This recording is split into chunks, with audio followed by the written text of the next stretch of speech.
Bismillahirrahmanirrahim. Assalamualaikum warahmatullahi wabarakatuh.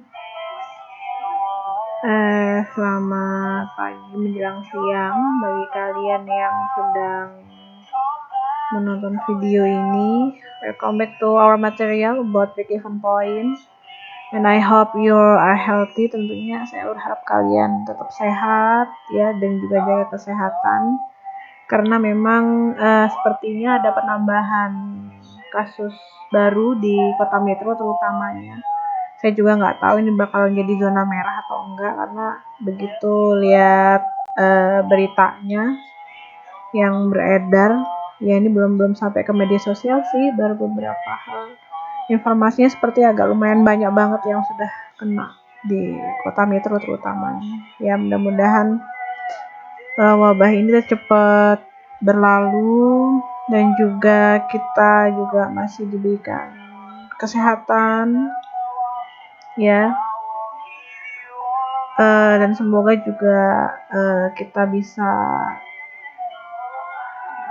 berkumpul seperti biasa sih di sekolah terutama. Oke, kita lanjut ke materi kita tentang break-even point, atau biasanya sih dibilang titik impas. Kita awali dengan pengertiannya terlebih dahulu. Nah,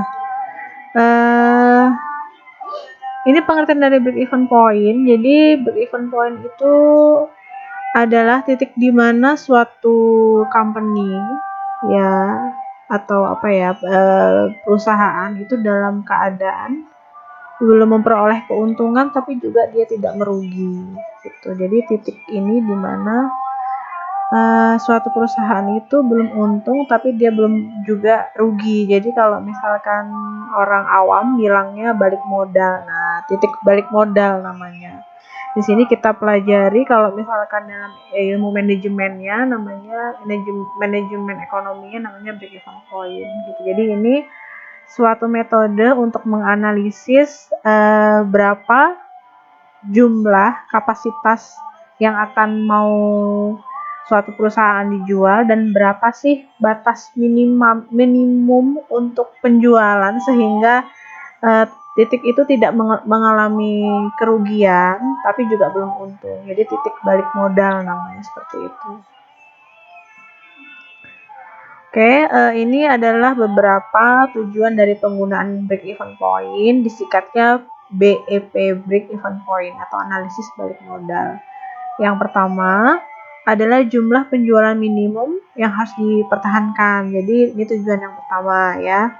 Kemudian yang kedua, jumlah penjualan yang harus dicapai untuk memperoleh laba yang telah direncanakan. Nah, biasanya kalau misalkan kita mau buat produk atau memproduksi suatu barang, tentunya kita juga harus memahami dan mengerti berapakah kapasitas yang mau kita jual, berapa jumlah minimum yang akan kita jual, berapa keuntungan yang kita dapat. Ini bisa menggunakan teknik dari analisis break-even point. Nah, kemudian yang ketiga itu mengukur dan menjaga agar penjualan dan tingkat produksi tidak lebih kecil dari break-even point. Jadi kalau misalkan ternyata tingkat produksinya itu lebih kecil dari break-even point, itu berarti dalam keadaan merugi atau mengalami kerugian dari suatu penjualan ya, atau pemasaran. Kemudian yang keempat ini menganalisis perubahan harga jual, harga pokok, dan besarnya hasil penjualan atau tingkat produksi. Nah, break-even point ini sangat berdekatan atau berkaitan erat dengan analisis harga pokok produksi. Nah, harga pokok produksi itu sudah kalian pelajari di kelas 10, itu juga akan langsung berkaitan erat dengan analisis dari break-even point ini. Jadi sebenarnya kalian itu mencari harga pokok produksi terlebih dahulu sehingga bisa menentukan seberapa break-even point dalam suatu tingkat produksi atau penjualan, seperti itu ya. Lanjut. Nah, ini adalah kurvanya. Kurva ini di mana titik potong ya. Ini adalah titik potong di antara beberapa garis ya. Nah, di titik tengah ini adalah break-even point, titik tengahnya.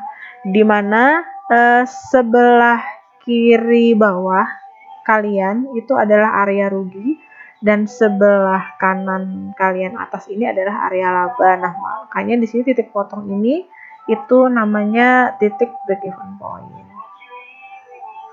Nah, lanjut. Nah, kemudian rumus dari break even point itu sebenarnya ada dua. Jadi analisis break even point itu ada dua. Yang pertama, break even point dalam unit. Nah, break even point dalam unit ini adalah break even point untuk mencari berapa sih jumlah minimal yang akan atau berapa jumlah minimal yang harus dijual dalam proses produksi atau penjualan sehingga proses produksi tersebut atau proses penjualan tersebut itu mengalami break even point atau balik modal. Berapa jumlah minimalnya untuk kita jual supaya kita tidak mengalami kerugian tapi kita belum mendapatkan keuntungan atau break even point namanya seperti itu. Oke.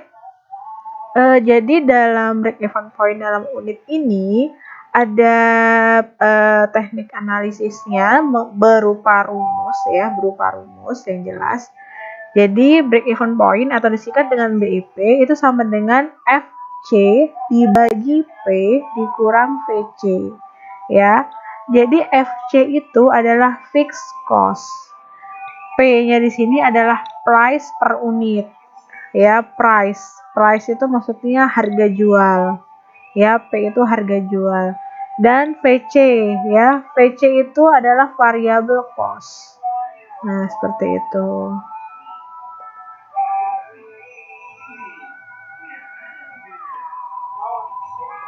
Nah, kemudian even point dalam rupiah. Kalau yang tadi itu even point dalam unit, yang ini break even point dalam rupiah, ya.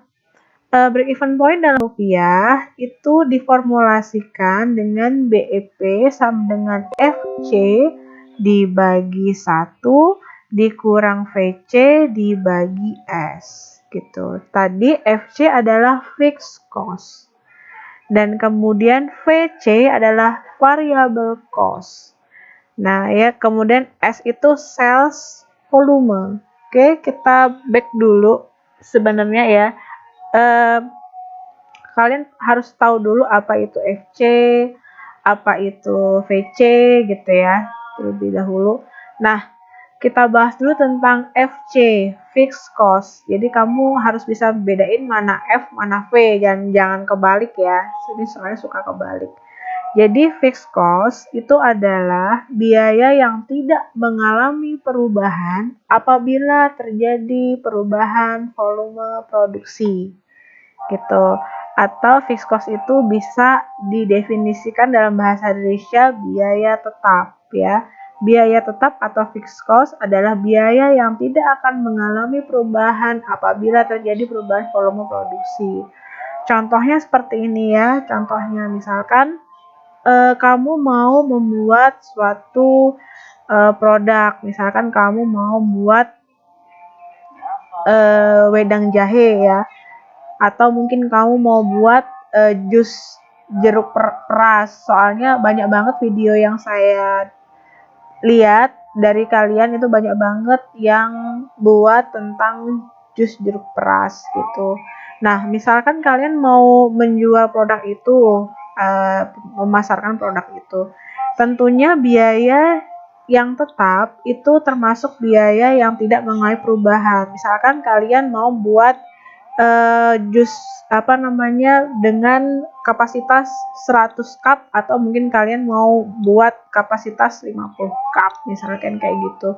Nah, dari proses pembuatan itu tentunya ada biaya-biaya yang sebenarnya tidak mempengaruhi dari biaya fixed cost-nya. Contohnya adalah misalkan kayak kalian memakai pisau ya, memakai pisau atau mungkin kalian mau menggunakan alat bantu peras misalkan dari pembuatan itu. Nah, kalau misalkan kamu mau buat banyak atau mau buat sedikit jus peras itu tentunya tidak akan mengalami perubahan biaya dengan pembelian alat. Misalkan ya, kamu mau buat 50 cup atau mau buat 100 cup, itu harga pisau tetap sama gitu. Pisau kan satu alat tuh, alat yang dibutuhkan oleh satu produksi, dan tentunya juga itu mempengaruhi dari biaya produksinya. Nah, kalau kamu mau buat banyak atau mau buat sedikit, harga pisau kan tetap sama, nggak ada berubahnya kayak gitu. Atau mungkin alat perasnya gitu, kamu mau buat banyak cup atau mau buat sedikit cup, ya alat perasnya tetap itu aja, harganya ya segitu-gitu gitu loh. Jadi dia tidak dipengaruhi oleh kapasitas produksinya gitu ya. Atau mungkin blendernya, kamu mau misalnya mau buat jus apapun misalkan, atau kamu butuhin blender gitu kan, tetap tetap sama, harga blender nggak akan berubah seiring dengan kamu mau buat banyak atau sedikit produknya kayak gitu ya. Atau mungkin kamu kayak mau buat wedang jahe yang saya lihat misalkan kan, kayak misalnya harga pisau, harga tengahnya masih tetap sama ya, segitu-gitu aja, nggak ada perubahan.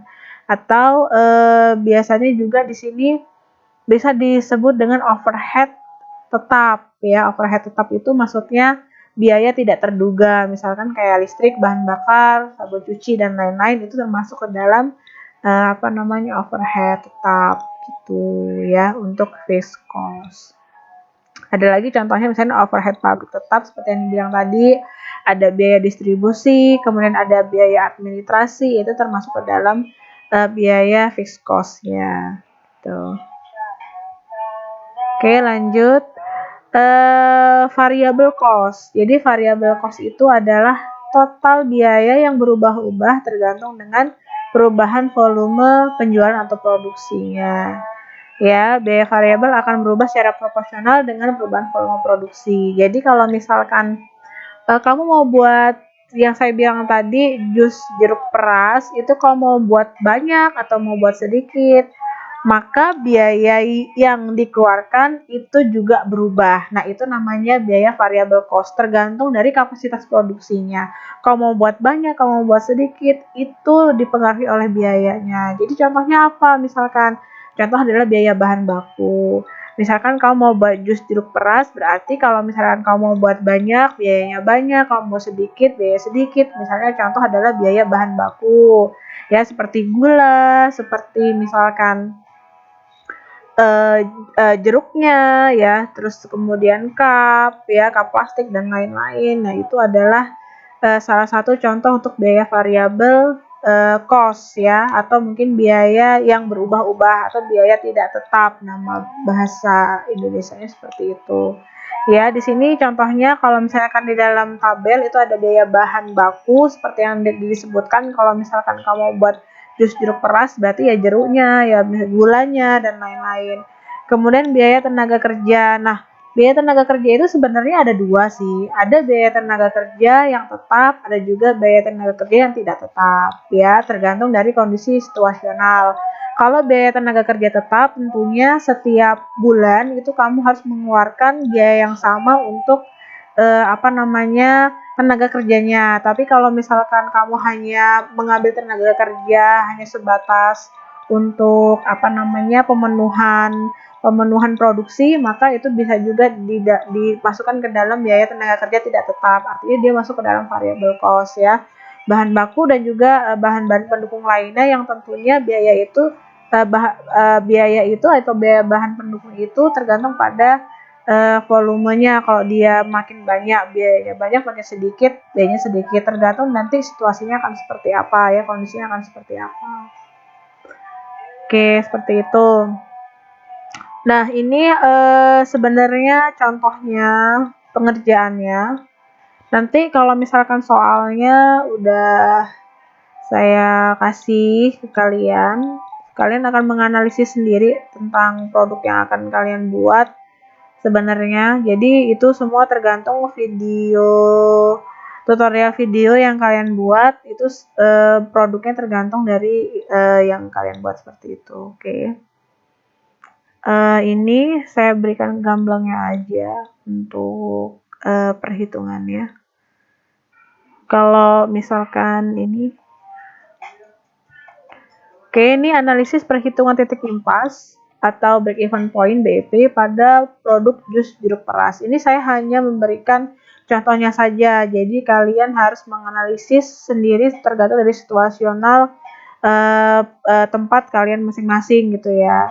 Ini hanya sebatas untuk sebagai contoh. Jadi kalau misalnya kalian mau mengerjakan tugas ini, tentunya saya tidak memperbolehkan untuk sama dengan yang saya berikan gitu kan. Jadi benar-benar saya kepinginnya itu bersifat orisinil, benar-benar itu dari kalian dan hasil dari kerja kelas kalian. It's okay, nggak masalah kalau misalkan kalian mau cari referensi, atau mungkin kalian mau berdiskusi dengan temannya, atau mungkin kalian mau lihat contohnya temannya seperti apa, nggak masalah. Cuman yang jelas itu hasil dari pemikiran sendiri gitu ya. Jadi memang harus kalian harus punya sikap kritis sih, sikap kritis, sikap jujur gitu kan, sikap kerja keras, dan nanti itu sebenarnya intinya untuk bekal diri kalian juga ke depannya. Oke, kita lanjut aja ke fixed cost. Jadi yang tadi saya bilang tentang fixed cost adalah biaya yang tidak dipengaruhi oleh kapasitas produksi. Mau buat sedikit, mau buat banyak, biayanya tetap segitu gitu ya. Oke, di sini tadi yang seperti saya bilang, sebenarnya fixed cost dan variable cost itu tergantung situasionalnya yang ada gitu. Jadi ya seperti itu. Jadi nggak setiap bahan-bahan yang kita pakai itu bisa dimasukkan ke dalam fixed cost atau ke dalam variable cost. Tapi itu sebenarnya semuanya tergantung kepada situasi yang ada. Contoh seperti ini, misalkan fixed cost gelas. Nah, gelas ini kalau misalkan kalian analisis, sebenarnya itu masuk ke dalam variable cost tentunya, kan seperti itu. Kenapa saya masukkan ke dalam fixed cost? Kenapa? Nah, gelas ini kan punya kalau misalkan dalam satu satu plastik besar, atau mungkin satu paket gelas itu kan isinya sekitar 100 biji ya. 100 biji gelas ya. Nah, sedangkan kapasitas produksi yang mau kita pakai itu ternyata nggak lebih dari 100 gitu. Berarti kan itu termasuk ke dalam biaya fixed cost gitu ya. Kalau misalkan cup gelas itu lebih dari 100, berarti kan itu kita harus nambah lagi kan. Jadi kalau makin banyak gelasnya makin banyak, kalau misalkan dia makin sedikit makin sedikit. Tapi dalam situasi ini kita nggak mau buat lebih dari 100 gitu. Berarti gelas ini bisa kalian masukkan ke dalam fixed cost gitu. Ya, lanjut yang kedua, bensin. Tentunya kalau misalkan kalian mau mondar-mandir dan segala macam, tentunya kan pasti butuh bahan bakar ya, butuh kendaraan gitu. Jadi di sini saya memberikan biaya fixed cost itu sebesar 8.000 untuk bensin sekali berangkat gitu ya, sekali cari bahan gitu. Nah, yang ketiga, sendok. Itu alasannya sama persis kayak gelas tadi, sama seperti itu juga. Misalkan sendok satu picisnya tuh sekitar 100 biji, tapi ternyata kita nggak mau buat 100 biji ya, berarti itu bisa dimasukkan ke dalam biaya fixed cost gitu ya, biaya fixed cost. Jadi total semua biaya fixed cost itu 42.000 totalnya. Kalau dijumlahkan ya, ditambahkan, diakumulasi semua itu sekitar 42.000. Lanjut ke dalam variable cost. Nah, variable cost di sini ya tadi yang seperti dijelaskan adalah variable cost adalah biaya yang tergantung kepada kapasitas produksinya. Kalau misalkan kapasitas produksinya mau buat banyak, berarti harganya atau biayanya makin banyak. Kalau misalkan dia mau sedikit, berarti biayanya juga sedikit gitu kan. Oke, lanjut ke item yang pertama. Tadi kan kita mau bikin jus jeruk peras. Yang pertama pasti kita butuh jeruknya ya. Jeruk itu kalau misalkan kita mau buat banyak atau mau buat sedikit, tentunya juga mempengaruhi dari pembiayaannya. Makin banyak dia berarti makin banyak, berarti biayanya makin banyak, makin sedikit berarti biayanya makin sedikit. Maka jeruk dimasukkan ke dalam biaya variable cost atau biaya tidak tetap ya.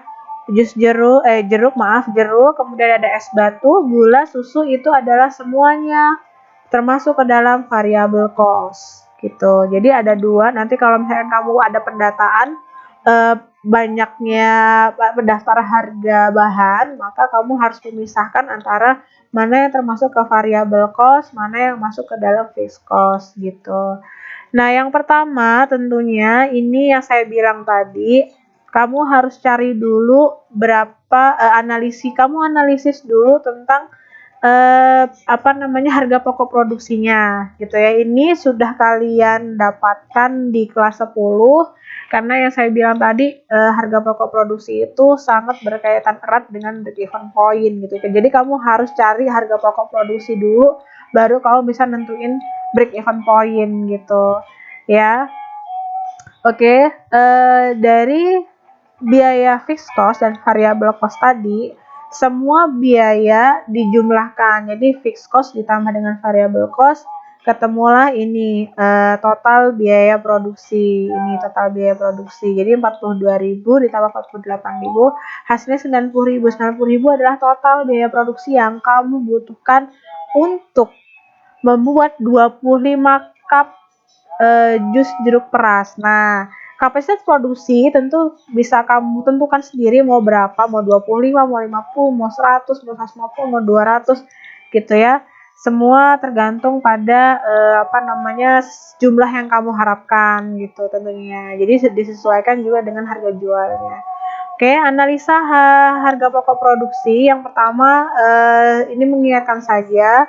Yang pertama itu ada harga per unit. Jadi harga per unit itu sama dengan biaya produksi dibagi dengan kapasitas produksi. Lihat yang A ya.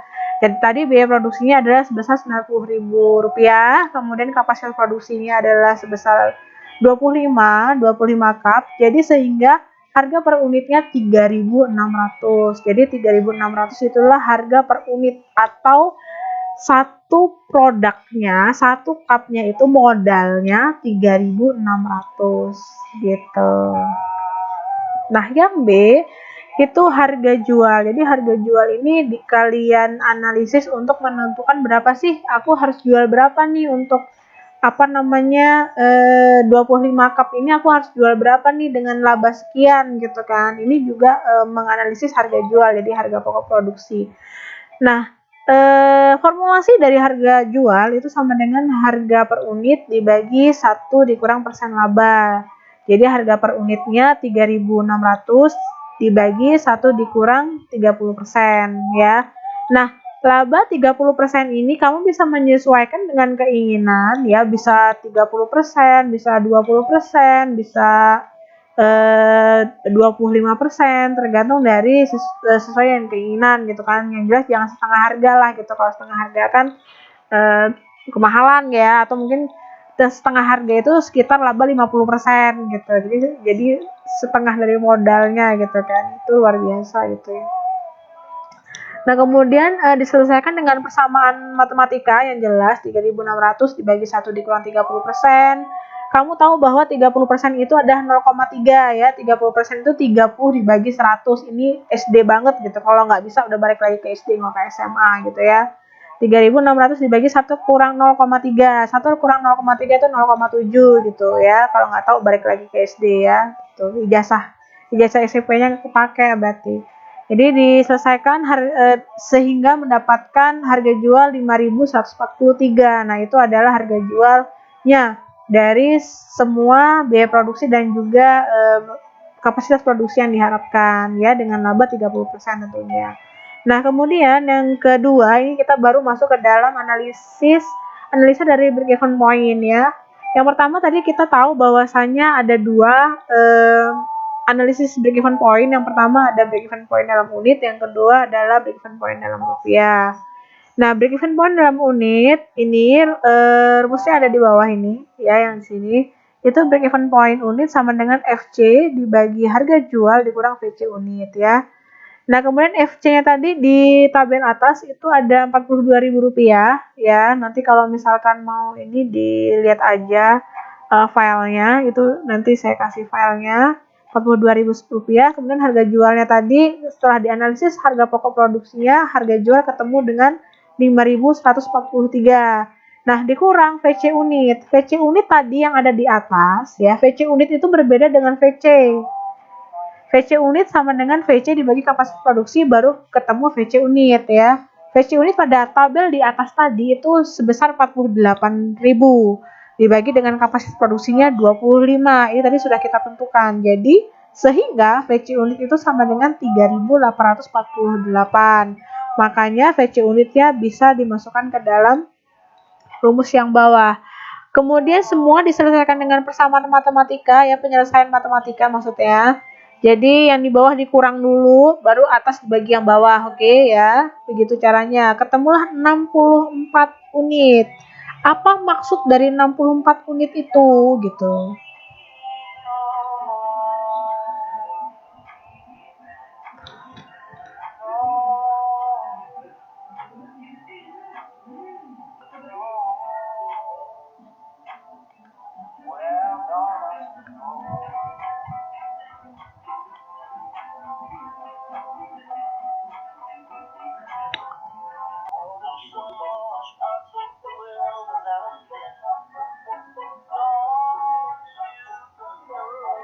Oke, lanjut. Tadi ada beberapa kesalahan ya. Jadi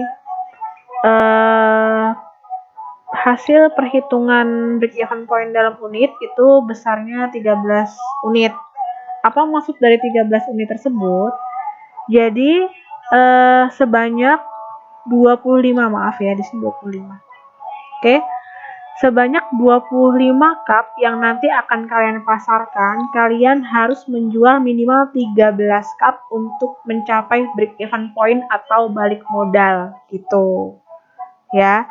Jadi dari 25 cup yang kamu pasarkan itu minimal kamu harus jual 13 cup supaya balik modal. Kayak gitu maksudnya. Oke, paham ya? Kemudian lanjut ke dalam break even point dalam rupiah. Break even point dalam rupiah itu rumusnya yang ini. Break even point rupiah sama dengan FC dibagi 1 dikurang VC dibagi S. FC fixed cost, VC variable cost, S-nya itu adalah sales volume.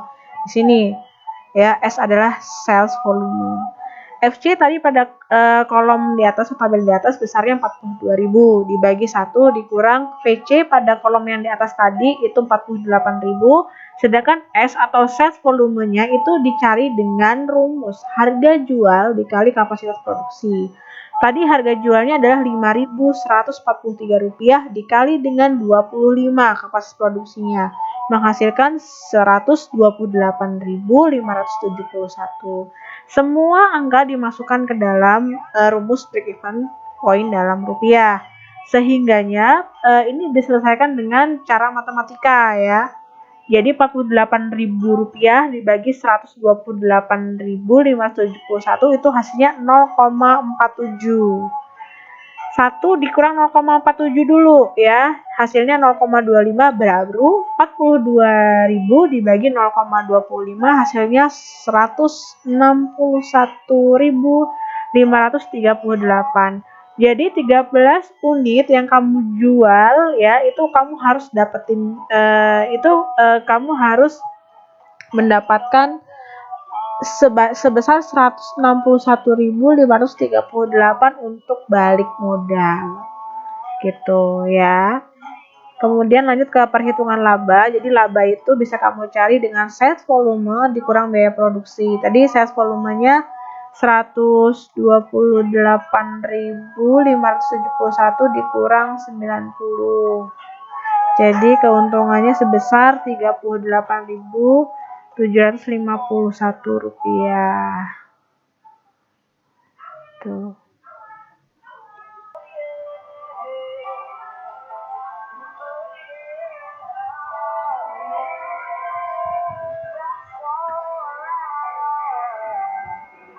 Oke, tadi ada sedikit kesalahan tentang perhitungan break even point dalam rupiah ya.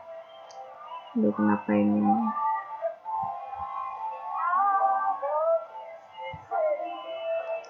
Saya cancel dulu.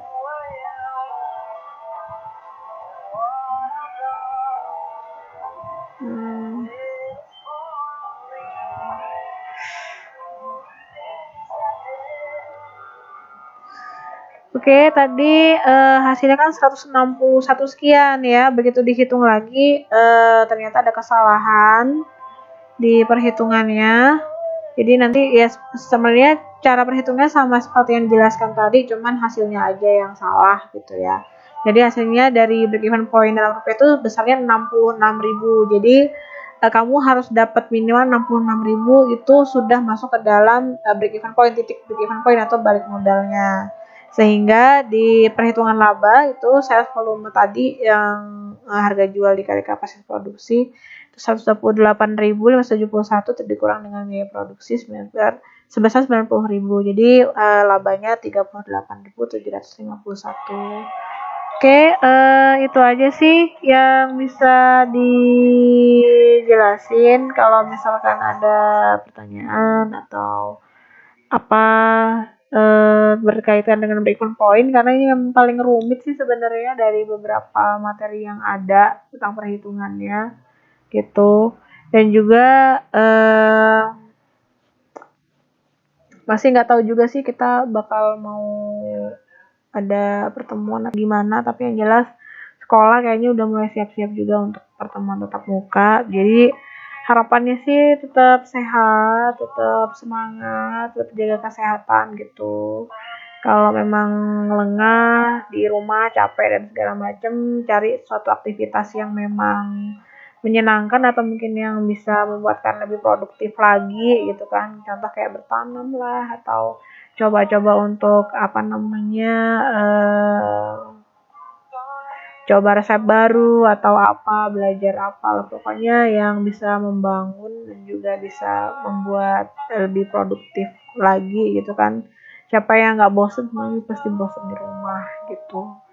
Oke, sekian. Nanti kalau untuk tugasnya itu saya akan kasih di classroom. Kita pakai classroom aja sih. Kalau misalkan ada guru lain yang pakai yang lain-lain gitu, saya nggak ikutan gitu ya. Karena kalau classroom tuh paling enteng. Oke, cukup sekian. Terima kasih atas perhatiannya. Mudah-mudahan video ini bisa dapat membantu. Tetap jaga kesehatan, jangan lupa pakai masker, jangan lupa sering cuci tangan gitu kan. Ya karena yang bisa menjaga kita sendiri, dan tentunya juga jangan lupa berdoa banyak-banyak agar Allah memberikan banyak kesehatan dan kesembuhan juga bagi kita. Oke. I think enough for my material about break-even point, and see ya, goodbye. Saya wassalamualaikum warahmatullahi wabarakatuh.